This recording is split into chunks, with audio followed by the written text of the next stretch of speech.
Hi സുഹൃത്തുക്കളെ, നിങ്ങളാരെങ്കിലും കേദർഗന്ധ ട്രക്കിങ്ങിന് പോയിട്ടുണ്ടോ? പോയിട്ടില്ല. ഒരു തവണയെങ്കിലും കേദർഗന്ധ ട്രക്കിങ്ങിന് പോകണം. 12,500 ഫീറ്റ് ഹൈറ്റിലെത്തി കാണുന്ന കാഴ്ചകൾ അത് നിങ്ങൾ ഒരു വട്ടെങ്കിലും നേരിട്ട് കാണുക തന്നെ വേണം. ഞങ്ങൾ യാത്ര സ്റ്റാർട്ട് ചെയ്ത മുതൽ 35 പേരടങ്ങിയ യാത്രയായിരുന്നു. ആ യാത്ര തീരുന്നത് വരെ അടിച്ചു പൊളിച്ച് അതെന്നെ പറയാം. അതൊരു വൈബ്, വല്ലാത്ത വൈബായിരുന്നു.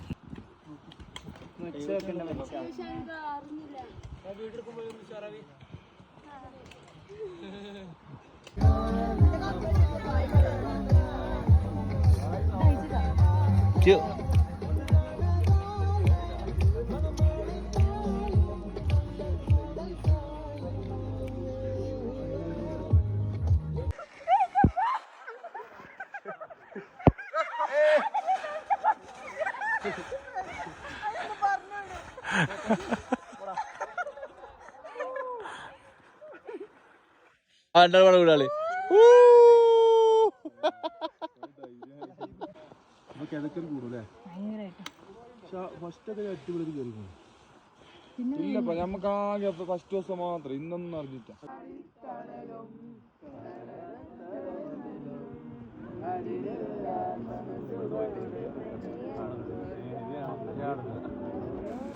ഈ കേദർഗന്ധ ട്രക്കിങ് വരുന്ന ടോട്ടൽ 5 ദിവസത്തെ ട്രക്കിങ്ങാണ്. അതിൽ 3 ദിവസം ഇവിടെ നിന്ന് അങ്ങോട്ട് കയറി പോകാനും 2 ദിവസം തിരിച്ച് ഇറങ്ങി വരാനാണ്. അതിൽ നമുക്ക് 3-ാമത്തെ ദിവസം നൈറ്റിൽ 2:30 ട്രക്കിങ് സ്റ്റാർട്ട് ചെയ്യണം. ആ 2:30 ട്രക്കിങ് സ്റ്റാർട്ട് ചെയ്ത് 5 മണിക്കൂറോളം ട്രക്ക് ചെയ്താലേ നമ്മൾ മുകളിലെത്തുള്ളൂ.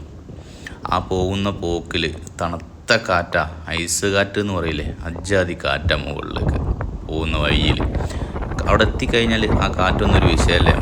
ഇവിടുന്ന് കാണുന്ന കാഴ്ചകൾ, ആ സൂര്യോദയം അവിടുന്ന് കാണുമ്പോൾ നമ്മളതുവരെ ചെയ്തതും വന്നത് ബുദ്ധിമുട്ടുകളും ഒക്കെ അങ്ങോട്ട് മറന്നുപോകും. ഈ റിസ്കി ഏരിയയിൽ കൂടി വന്നതൊക്കെ മറന്നുപോകും.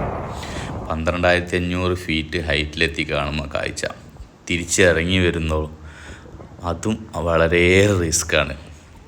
കാണുമ്പോൾ നല്ല മണ്ണാണ്, അത് വെറും ഐസ് മാത്രമാണ്. മഞ്ഞൊക്കെ പോയിട്ടുള്ള ഐസിൻ്റെ കോലാണ് കാണുന്നത്. അവിടെ നിന്ന് തിരിച്ചിറങ്ങി വരുമ്പോൾ പിന്നെ ഐസിലൂടെയൊക്കെ അടിച്ച് പൊളിച്ച് വന്നു.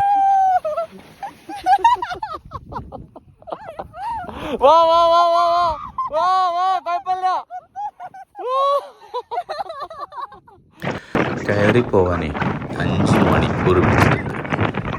തിരിച്ചിറങ്ങി വരാനോ തുച്ഛമായ സമയം എന്ന് പറയാം. സമയം പോയത് അറിഞ്ഞിട്ടില്ല. അത് എൻജോയ് ചെയ്തിട്ടാണ് ഞങ്ങൾ തിരിച്ചിറങ്ങിയത്. ആ മഞ്ഞുമലകൾ ശരിക്കും ഈ കേദർഗന്ധ ട്രിപ്പ് ഞങ്ങൾ ആസ്വദിച്ച്, അത് ജീവിതത്തിൽ ഒരു മറക്കാൻ പറ്റാത്ത ഒരു അനുഭവം.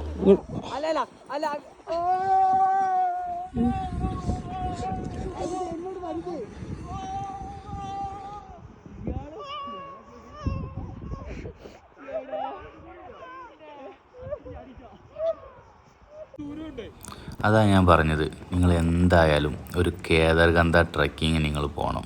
അത് പോയാലേ അത് മനസ്സിലാവുള്ളൂ.